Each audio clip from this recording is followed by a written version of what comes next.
Good morning everyone. So today we will study about the state government. Fine. So in the state government we will study about the three levels of government in India, that is central government, state government and the local one. Okay, so our constitution clearly defines the power of state government and the extent of its authority. हमारे constitution अच्छे से बताता है कि state government की क्या power है और क्या उसके पास अथॉरिटी है।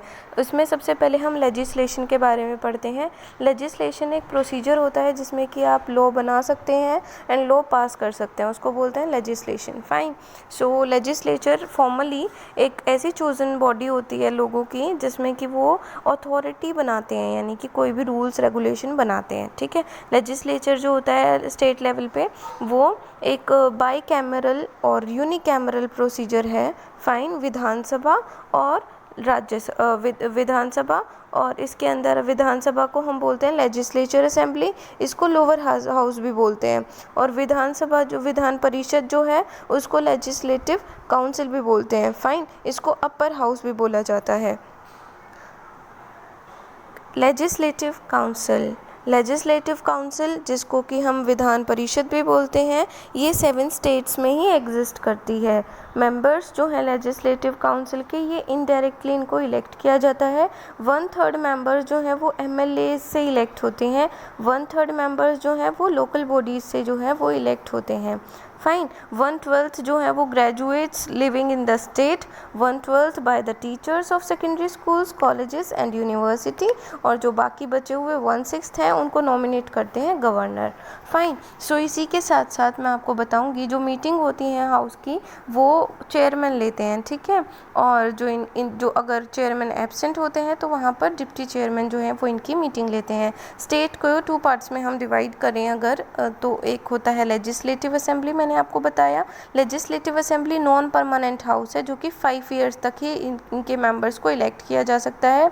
यहाँ पर जो हेड होते हैं वो होते हैं स्पीकर या फिर डिप्टी स्पीकर। फाइन। इसके अंदर सारे मेंबर्स ऑफ लेजिस्लेटिव असेंबली होते हैं जिसको एमएलए भी बोला जाता है। अब लेजिस्लेटिव काउंसिल की अगर हम बात करें तो लेजिस्लेटिव काउंसिल को परमानेंट हाउस भी बोलते हैं। ये 1/3 जो मेंबर हैं वो रिटायर हो जाते हैं हर दूसरे साल। ठीक है। और इनके जो हेड होते हैं वो होते हैं चेयरमैन या फिर डिप्टी चेयरमैन। ओके। और इसके मेंबर्स को बोलते हैं MLC, members of legislative council. इसी के साथ साथ मैं लेजिस्लेटिव असेंबली के बारे में आपको बताना चाहूँगी। इसमें इलेक्शंस के थ्रू स्टेट्स जो हैं उसको स्मॉल छोटी छोटी कॉन्स्टिट्यूएंसीज़ में डिवाइड कर दिया जाता है। रजिस्टर्ड जो वोटर्स हैं वो जाके एक एक करके अपना वोट देते हैं इनको। ठीक है। और ये एमएलए बन जाते हैं। जो ये एमएलए होते हैं ये डिफरेंट पॉलिटिकल पार्टी होती हैं। ठीक है। ये अलग अलग पार्टी से बिलोंग करते हैं। जो नंबर ऑफ सीट होती है वो डिपेंड करती है किसी भी स्टेट की पॉपुलेशन पे। फाइन। पॉलिटिकल पार्टी है अगर वो जीत जाती है हाफ से ज़्यादा कॉन्स्टिट्यूएंसीज़ के वोट पे, ठीक है, तो वो मेजॉरिटी जो है वो विन कर जाती है। फाइन। इसी के साथ साथ मैं आपको बताना चाहूँगी इसके गवर्नर के बारे में। गवर्नर जो है वो नॉमिनल हेड होते हैं किसी भी स्टेट के और इनको 5 ईयर्स के लिए प्रेसिडेंट जो है वो इलेक्ट करते हैं। ही इज़ द रिप्रेजेंटेटिव, यानी जो गवर्नर है वो रिप्रेजेंटेटिव है सेंट्रल गवर्नमेंट का, और ये सारे जो स्टेट गवर्नमेंट के काम हैं उनको ओवरसी करते हैं। Okay. Functionaries of a state. अब स्टेट का फंक्शन क्या होता है? ठीक है। गवर्नर जो है वो नॉमिनल हेड हो गए स्टेट के और उनको अपॉइंट कौन करेगा? प्रेसिडेंट करेगा 5 ईयर्स के लिए। अब जो ये टर्म है वो 5 ईयर्स का जो टर्म एक्सटेंड कर सकते हैं वो गवर्नर जो है उनका जो टाइम पीरियड है वो सिर्फ प्रेसिडेंट ही उनको एक्सटेंड कर सकते हैं टाइम पीरियड। जो गवर्नर है वो state as a president is to be to the nation. जो गवर्नर है, governor is to the state as president is to the nation. Governor state के लिए है तो प्रेसिडेंट नेशन के लिए है। सारे बिल्स जो हैं स्टेट लेजिस्लेटिव के वो गवर्नर के साइन से ही अप्रूव होते हैं। ओके। जो चीफ मिनिस्टर हैं वो रियल हेड है किसी भी स्टेट के और ये गवर्नर को एडवाइस भी करते हैं। ठीक है। और साथ ही साथ काउंसिल ऑफ जो मिनिस्टर हैं उनको भी सेलेक्ट करने में हेल्प करते हैं। ओके। अब जो काउंसिल ऑफ मिनिस्टर हैं उसके अंदर चीफ मिनिस्टर भी आते हैं कि और ये 15% से ज़्यादा नंबर में नहीं बन सकते। ठीक है। अब जो काउंसिल है उसको डिवाइड किया जाता है 3 कैटेगरीज़ में। पहला है कैबिनेट मिनिस्टर, दूसरा है मिनिस्टर्स ऑफ स्टेट। तीसरा है deputy minister. Okay, cabinet minister can hold one or more portfolios and is assisted by the minister of the state. MLAs meet in the Vidhan Sabha. अब एमएलएज की meeting के बारे में पढ़ेंगे जो कि विधानसभा में होती है। बहुत सारी मीटिंग विधानसभा में होती हैं। ओके, अब बहुत सारी मीटिंग्स जो हैं वो विधानसभा में होती हैं। अगर इनकी बात करें, ये 5 ईयर्स के अंदर अंदर हो जाती हैं बहुत सारी meetings. At every sitting, her sitting में बहुत सारी जो मैटर्स हैं वो डिस्कस किए जाते हैं, डिबेट होती है वहाँ पर और डिसीजंस लिए जाते हैं। जैसे कि how much sales tax should be paid on various time, कितना टैक्स पे करना चाहिए, ठीक है। Whether it should be more on match boxes और ऑन ऑयल, किसी भी चीज़ के ऊपर जो है वो मीटिंग हो जाती है, यहाँ पे डिस्कशंस होती हैं, ठीक है। जो स्पीकर होता है वो कोऑर्डिनेट करता है डिस्कशंस को, ठीक है। जो स्पीकर की जॉब होती है वो यही होती है कि इंश्योर करे कि हर किसी को टाइम मिले अपना ओपिनियन देने का, और एमएलए जो होते हैं वो सुनते हैं बिल्कुल ध्यान से, ठीक है। और ये स्पीकर पे डिपेंड करता है ये डिसाइड करना कि कौन सा इशू जो है वो डिस्कस करना चाहिए, ठीक है। अब एक जो एग्जांपल है वो आपके पेज नंबर 229 एंड 230 पे दिया हुआ है कि कैसे उन्होंने एमएलएज ने जो है डिस्कशन की है।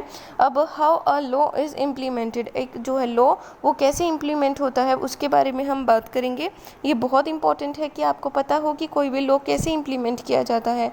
कोई भी लॉ है वो पब्लिश होता है एक बुक में जिसका नाम है द गैजेट, ठीक है। और ये जो बुक है, ये जो गवर्नमेंट ऑफिशियल्स हैं जिसको कलेक्टर भी बोलते हैं, इनके पास ये भेजी जाती है। फिर उसके बाद जो कलेक्टर होता है उसकी रिस्पॉन्सिबिलिटी होती है उसको कानून व्यवस्था में इम्प्लीमेंट कराना। फाइन, अब जो फंक्शन है गवर्नमेंट का हमारे यहाँ पे क्या है, असेंबली में जो MLAs make amend and rectify laws. Amend का मतलब होता है कोई भी चेंज लेकर आना होता है, रेक्टिफाई का मतलब होता है किसी भी चीज़ में सुधार लेकर आना। तो कानून के अंदर सुधार और चेंज जो लाने का काम है वो एमएलएज करते हैं। एक बिल प्रपोजल होता है, एक नए लॉ का बिल, हम उसको नहीं बोलते जो मोबाइल का बिल होता है या इलेक्ट्रिसिटी का बिल है। एक बिल लॉ की नज़रों में एक ऐसा प्रपोजल है जिसमें कि आप कोई भी नया लॉ जो है उसके अंदर चेंज लेकर आते हैं, या किसी भी पिछले लॉ के अंदर चेंज, कोई नया लॉ इंट्रोड्यूस करना है आपको हाउस में तो वो आप कर सकते हो। मेंबर्स जो हैं वो डिबेट करते हैं उसके ऊपर, चेंज के लिए वोट होती है फिर से, ठीक है। और अगर जो भी है मेजॉरिटी अगर मिल जाती है बहुत सारी स्टेट से उसको, तो वो जो लॉ है वो पास हो जाता है। और जो एक बार उसको साइन हो गए गवर्नर के तो वो कानून बन जाता है, यानी कि लॉ बन जाता है, ठीक है। अब जो क्लियरली इंडिकेट करा जाता है कि जो चीफ मिनिस्टर हैं और जो दूसरे मिनिस्टर हैं वो लॉ नहीं बना सकते, ठीक है। वो बस सिर्फ अकाउंटेबल हैं लोगों के लिए। They implement laws relating to agriculture, public work, law and order. वो किससे रिलेटेड लॉ बना सकते हैं, सिर्फ खेती बाड़ी से रिलेटेड, पब्लिक वर्क से रिलेटेड और कानून व्यवस्था से रिलेटेड, और इसके साथ साथ रेवेन्यू डिपार्टमेंट से रिलेटेड। जैसे कि एग्जांपल लेते हैं, जैसे वाटर क्राइसिस है हमारी गवर्नमेंट में, ठीक है, हमारी सरकार में वाटर क्राइसिस है, वाटर के लिए मारामारी बढ़ रही है, तो म्यूनसिपैलिटीज़ जो हैं वो उसके लिए काम करेंगे, ठीक है। अब हमने डिस्कस कर लिया how bill become a law, ठीक है, कैसे बिल जो है वो लॉ बनता है। हमने बताया कि असेंबली में एमएलए जो हैं वो कोई भी बिल के लिए प्रपोज करेंगे, उसके ऊपर डिबेट होगी, उसके बाद डिस्कशंस होंगी, उसके बाद उस पर गवर्नर जो हैं वो वहाँ पर साइन करेंगे, ठीक है। अब मनी बिल जैसे है, एक एग्जांपल है मनी बिल। फाइन, डेमोक्रेसी में पीपल जो है वो अपने रिप्रेजेंटेटिव को इलेक्ट करते हैं और उनको असेंबली में भेजा जाता है, ठीक है। If people are unhappy with the working of the government, अगर लोग खुश नहीं हैं गवर्नमेंट की वर्किंग से, तो वो अपने वॉइस जो हैं वो उठा सकते हैं कि हम भाई खुश नहीं हैं, हमारी डिमांड्स पूरी नहीं हो रही है, ठीक है। तो इस पूरे चैप्टर में हमने रिवाइज़ किया 3 लेवल पे गवर्नमेंट थी, सेंट्रल, स्टेट एंड लोकल। उसके बाद प्रोसीजर था बनाने का लॉ, उसको बोलते हैं लेजिस्लेशन, ठीक है। लेजिस्लेचर जो है स्टेट लेवल पे वो यूनिकैमरल भी हो सकती है और बाईकैमरल भी हो सकती है। विधानसभा को लेजिस्लेटिव असेंबली बोलते हैं और ये लोअर हाउस होता है। विधान परिषद लेजिस्लेटिव काउंसिल है और इसको अपर हाउस बोला जाता है। मीटिंग ऑफ द हाउस, जो मीटिंग है वो प्रेसिडेंटेड ओवर बाय द चेयरमैन, वो चेयरमैन जो है वो लीड करते हैं उनको, और अगर वो एब्सेंट होते हैं चेयरमैन तो उसकी जगह डिप्टी चेयरमैन जो है वो लीड करते हैं। फाइन, इसके अलावा रजिस्टर्ड वोटर्स जो हैं वो अपने रिप्रेजेंटेटिव को वोट देते हैं, जिससे कि वो लेजिस्लेटिव असेंबली का हिस्सा बन जाते हैं, और उनको बोला जाता है फिर MLA, member of legislative assembly. उसके बाद पॉलिटिकल पार्टी जो है, अगर वो हाफ से ज़्यादा कॉन्स्टिट्यूएंसी यानी मेजॉरिटी में अगर इलेक्शन में जीत जाती हैं तो ही उनको कंसीडर किया जाता है। इलेक्शन के बाद जो गवर्नर